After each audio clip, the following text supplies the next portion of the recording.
Hey everyone, buckle up because today we're going deep all the way to Zimbabwe. Sounds intriguing. It is, it is. We're talking about a self-powered car that supposedly never needs charging. Never. Wow. I know, right? Like no gas, no plugging in, nothing. That's a pretty bold claim. Definitely sounds like something we should we should deep dive into. Exactly. It sounds almost too good to be true, right? Yeah, like are we breaking the laws of physics here? Well, that's what we're going to try to figure out. See if there's any truth to this or if it's just hype. Got to separate fact from fiction. Exactly. So at the center of this whole thing is this guy, Maxwell Chikambudzo. Oh yeah, I read a bit about him. Pretty fascinating background actually. Right? Like, talk about a self-made man. Dropped out of school when he was just 14 because of poverty. Really? 14? Yeah, but get this, even without any formal training, he was building radios and all sorts of other gadgets from just scrap parts. Wow, that's impressive. I mean, that kind of ingenuity is pretty rare. Totally. And, that kind of outsider status, it definitely adds to the whole mystique around this invention, right? For sure. I mean, on the one hand, you've got the scientific community who are naturally skeptical. Because it sounds like it's defying the laws of physics. Exactly. And on the other hand, you've got this incredible story of someone who's overcome all these obstacles and is claiming to have made this revolutionary breakthrough. Yeah, so it's like, who do you believe, right? So the invention itself, it's called the microsonic energy device, Catchy name. right? And supposedly what it does, it captures radio frequencies from the atmosphere, just like the air around us. Interesting. And then it converts those radio waves into usable electricity. Okay, so basically unlimited energy from thin air. Pretty much. I mean, think about it. You could power your house, your car, anything without ever needing to plug in or fill up a gas tank. The possibility is kind of mind-blowing. Totally. But of course, the big question is, does it actually work? Yeah, I mean, from a scientific perspective, it raises some serious red flags. Like what? Well, one of the most fundamental laws of physics is the first law of thermodynamics, which states that energy can't be created or destroyed, only transformed. Right. I remember that from high school physics. So if this device is actually working as claimed, it would have to be pulling energy from somewhere, right? It can't just magically create energy out of nothing. Yeah, that makes sense. So is he saying he's actually breaking the laws of physics, or is there some other explanation? That's the million-dollar question. To understand why this is such a big deal, think about this. You can't just create energy out of thin air. To power something like a car, it takes a huge amount of energy. And to get that from radio waves, well, it seems pretty far-fetched, to be honest. Okay, so we've got the scientific community saying, hold on, this doesn't add up. But then you got all this buzz around the invention too, right? Oh, yeah, for sure. It's generating a lot of excitement. Like we have this YouTube video where you can see the car apparently running. I saw that. Pretty convincing at first glance. Right. And even the president of Zimbabwe is on board, talking about building a whole factory to produce these cars. Yeah, and that kind of endorsement definitely adds fuel to the fire. For sure. So on one hand, you've got these bold claims and this potential for a groundbreaking invention. Right, a real game changer. But on the other hand, you've got the scientific community urging caution, like, hey, let's see some actual evidence before we get carried away. Yeah, it's like extraordinary claims require extraordinary evidence, right? Exactly. So what kind of evidence would it take to convince the skeptics? What are they looking for? Well, for starters, we'd need to see some peer-reviewed scientific papers, some independent testing, and some serious analysis of how this microsonic energy device actually works. It can't just be, oh, it works because I say so. We need data, experiments, the whole shebang. Right, like some concrete proof? Exactly. Chikumbudzo claims that the car can go from 0 to 100 kilometers per hour in just 2 seconds, which sounds impressive, but we haven't seen any independently verified data to back that up. Yeah, and he's also featured in this documentary Thrive, which even sent their own scientists to investigate, right? Did their investigation provide any real answers? Well, that's where things get a little tricky. The documentary presents Chikumbudzo and his invention as this huge breakthrough. But the documentary itself has been criticized for, well, promoting some ideas that are considered a bit fringe. Oh, really? Like what kind of ideas? Well, let's just say it leans towards some theories that the scientific community might not necessarily endorse as, shall we say, rigorous science. So it makes you wonder how much weight we should give to their findings then, right? Right. So yeah, we've got this clash between the excitement and the skepticism, and it really highlights how important it is to be critical thinkers, especially when it comes to these big claims that sound almost too good to be true. Like, how do we know what to believe, right? Exactly. We got to ask the tough questions, demand evidence, and consider all the different perspectives. And that's what we're trying to do here today, right? Take a deep dive, explore all the angles, and help our listeners make sense of it all. Absolutely. All right, so let's shift gears a bit and talk about the potential impact of all this. Like, if this technology really is legit, What could it mean for Zimbabwe? Oh, wow, the implications are huge. We're talking about potentially transforming their economy. Zimbabwe's faced its share of struggles over the years, For sure, but imagine suddenly they're at the forefront of green energy. like a global leader. Exactly. Think about the investments, the jobs, the whole shift in their global standing. It's pretty exciting to think about. It is, but it also makes you wonder, if this technology is as powerful as it sounds, wouldn't other countries, bigger, more powerful countries, try to get their hands on it? Oh, absolutely. That's a very valid concern. I mean, history is full of examples of resource grabs and exploitation. Right. So how do you protect something like that, if it's real and it's that valuable?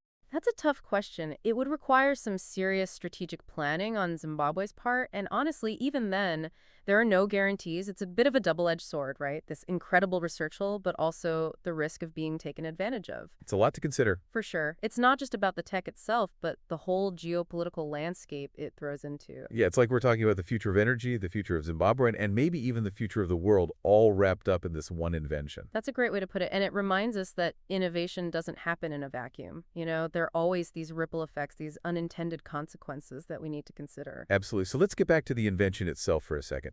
How exactly does it supposedly work? What's Chikumbutso's explanation? Well, he's a bit vague on the technical details, but basically he says that his device harnesses radio frequencies that are already present in the atmosphere. Okay, so we know radio waves are all around us, right? I mean, our phones are constantly picking them up. Right, but the thing is, the energy in those radio waves is usually pretty weak, very diffuse. So how could you possibly get enough energy from them to power something as big as a car? That's the crux of the skepticism. It's like trying to fill a swimming pool with a teaspoon. You'd need to capture an insane amount of this energy, and even then, you'd need some incredibly efficient way to convert it into usable electricity. Yeah, it doesn't seem possible based on what we know about physics. Exactly. So either he's somehow figured out how to violate the laws of physics, or there's something else going on here, something we haven't quite grasped yet. So what are the possibilities? Is he actually creating energy out of nothing? Or is there a chance he's tapping into some source of energy that we don't fully understand? Now, that's a great question and a perfect cliffhanger for our listeners to ponder as we head into a break. It's a real head-scratcher, isn't it? It is. Like, could there be something we're missing here? Some kind of scientific principle that we haven't discovered yet that would make this whole thing possible? I mean, it's not impossible, right? Science is always evolving. We're constantly learning new things. True, true. And hey, maybe Chikumbutso's onto something. Yeah.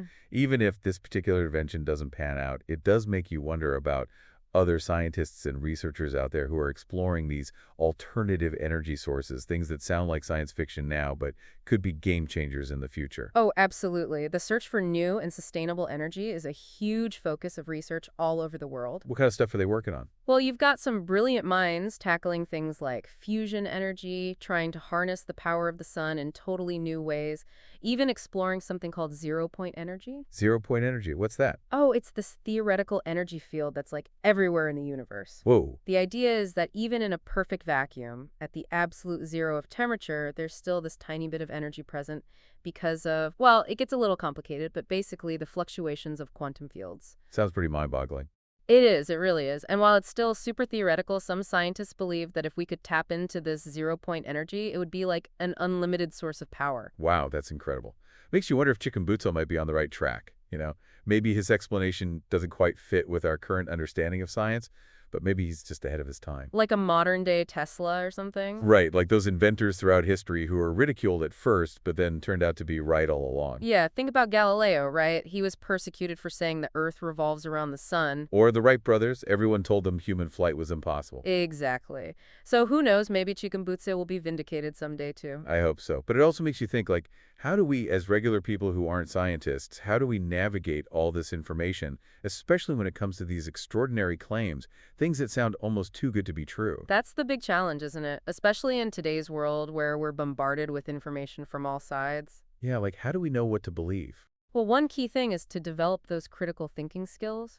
Don't just accept everything you hear at face value, especially when it comes from sources that might have an agenda. So be skeptical, but not cynical, right? Exactly. Be open to new ideas, but always demand evidence and consider the source. Like, who's saying it and why are they saying it? Right. And that's what I appreciate about what we're doing here today. We're taking the time to really explore these complex issues, have a thoughtful conversation, and hopefully help our listeners learn how to approach these kinds of claims. Yeah, it's all about asking the right questions. questions, right? Absolutely. And remembering that the pursuit of knowledge is a journey, it's ongoing. What seems impossible today could be reality tomorrow. Exactly. We're always learning, always pushing the boundaries of what we know. Okay, so we've talked about the science, the potential impact, the whole idea of challenging conventional wisdom.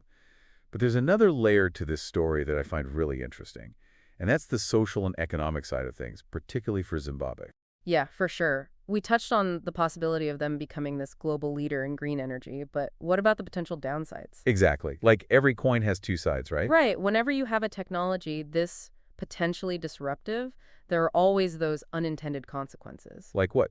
What kind of things should we be thinking about? Well, for example, even if Zimbabwe were to become this major energy exporter, it could actually create some economic inequalities within the country itself, you know. Some people might benefit tremendously while others get left behind. Oh, yeah. I hadn't thought about that. And there's also the risk of environmental damage, right? If the technology isn't developed and implemented responsibly. Right, like we don't want to solve one problem just to create a whole bunch of new ones. Exactly. And then there are the geopolitical implications to consider. You know, we've talked about the possibility of other nations trying to control this technology, but it could also lead to conflict or instability in the region. Oh, wow. Yeah, it's like opening a Pandora's box. It's a bit like that, yeah. History is full of examples of resource conflicts where countries have gone to war over things like oil or diamonds. And if this energy technology is as revolutionary as some people believe, it could totally reshape the global balance of power. Absolutely. So yeah, it's a double-edged sword, the potential for incredible good, but also some very real risks that need to be carefully considered. It seems like the key is to proceed with caution, right? Definitely, we need careful planning, transparency, international cooperation, all of that. It's a big responsibility. It is, and if this technology really is going to benefit humanity as a whole, it needs to be developed in a way that addresses all these potential challenges and make sure everyone has a chance to share in the benefits. So we've covered a lot of ground here, the science, the impact, the big questions about how we approach new ideas. But there's one piece of this puzzle we haven't really talked about yet, and that's the inventor himself, Maxwell Chikambudzo. Ah, yes. He's a fascinating character, isn't he? This self-taught inventor who gets his ideas from dreams. It adds a whole other dimension to this story, right? It's like we're blurring the lines between science and something almost mystical. It's true. It's like something out of a movie, right? This self-made inventor working in relative obscurity suddenly claims to have cracked the code of unlimited energy, and he says he gets his ideas from these vivid dreams, almost like visions. Wow. Yeah, like he's receiving instructions from some higher power or something. It definitely taps into that fascinating we have with genius, with people who seem to have this special connection to something beyond our understanding. It makes you wonder, doesn't it? Is he a true visionary, someone who's tapped into something that science hasn't caught up to yet? Or is there a more down-to-earth explanation? The mystery deepens. It really is a fascinating story, isn't it? Like, we're almost dealing with two separate narratives here. It's true. On one hand, you've got the scientific claims, the technical details of the invention, the potential impact on the world. Right. And then on the other hand, you've got this almost mystical element, this idea of dreams and visions and inspiration coming from who knows where.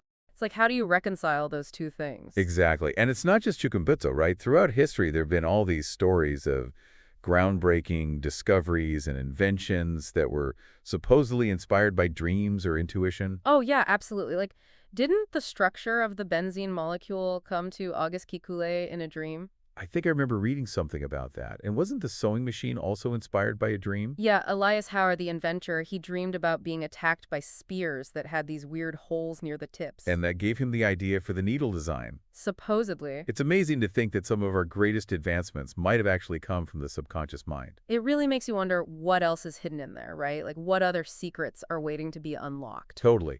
But it also brings us back to the question of how do we know what to believe? Like, is Chikumbudzo a genuine visionary who's tapped into something we don't understand?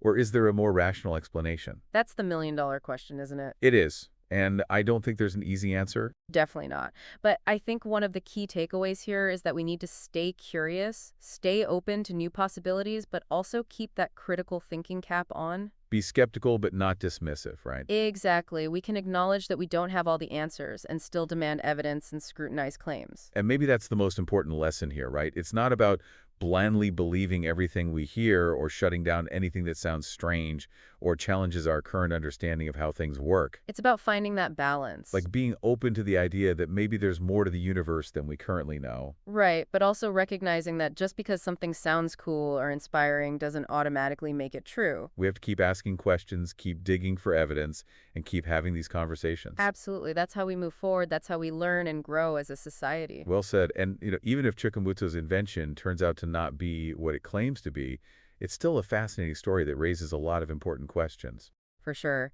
It's got us thinking about the future of energy, the nature of innovation, the role of intuition and inspiration, even the limits of our current scientific understanding. It's a reminder that there's still so much out there to discover, and that the pursuit of knowledge is an ongoing adventure. Well said. And who knows, maybe someday we'll look back on this story and see it as a turning point, a moment when we started to really open our minds to new possibilities. That's a great thought. So to all our listeners out there, keep exploring, keep questioning, and never stop being curious about the world around you.